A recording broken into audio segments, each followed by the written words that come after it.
So present ఇప్పుడైతే నేను sand dunes and సముద్రం కలిసే ప్లేస్ లో అయితే ఉన్నా, నమీబియాలోని ఆఫ్రికాలో. అండ్ ఇక్కడికి రావాలంటే మాత్రం ఓన్లీ 4x4 వెహికల్స్ లో అయితే మాత్రమే రావాలి. ఈ ప్లేస్ యొక్క స్పెషాలిటీ ఏంటంటే ప్రపంచంలో ఏకైక ప్లేస్ అనమాట. మనకి ఇక్కడ లెఫ్ట్ సైడ్ లో చూస్తే సముద్రం ఉంది, అండ్ అంతే కొంచెం ముందుకు వచ్చినా అంటే ఇక్కడ శాండ్ డ్యూన్స్ ఉంది. చూసారు కదా ఇసుక తిన్నెలు.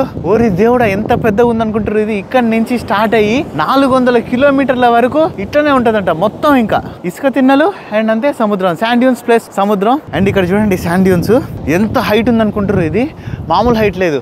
ఇది ఇక్కడ నుంచి కింది నుంచి పైకి ఎక్కాలంటే ఖచ్చితంగా 1 గంట టైం పడుతుంది. బీచ్ దగ్గర డిఫరెంట్ యానిమల్స్, సీ లయన్స్ అన్ని చచ్చిపోయి పడున్నాయి. అండ్ అంతే ఇంకా పక్షులు కూడా చాలా ఉన్నాయి. ఇటు సైడ్ ఏమో ఇసుక తిన్నెలు, ఇటు సైడ్ ఏమో సముద్రం. నాకు ఈ ప్లేస్ చూడడానికి అయితే నిజంగా కలలాగా అనిపిస్తుంది. ఏంద్రా నాయన ఇంత అద్భుతంగా ఉంది ఈ లొకేషన్ అన్నట్టు అనిపిస్తుంది. అండ్ అంతే స్క్రీన్ పైన కనిపిస్తున్న లింక్ ని క్లిక్ చేస్తే మీరు ఫుల్ వీడియో చూడొచ్చు. వీడియో నచ్చితే ఖచ్చితంగా సబ్స్క్రైబ్ చేయండి. మళ్ళీ కలుద్దాం.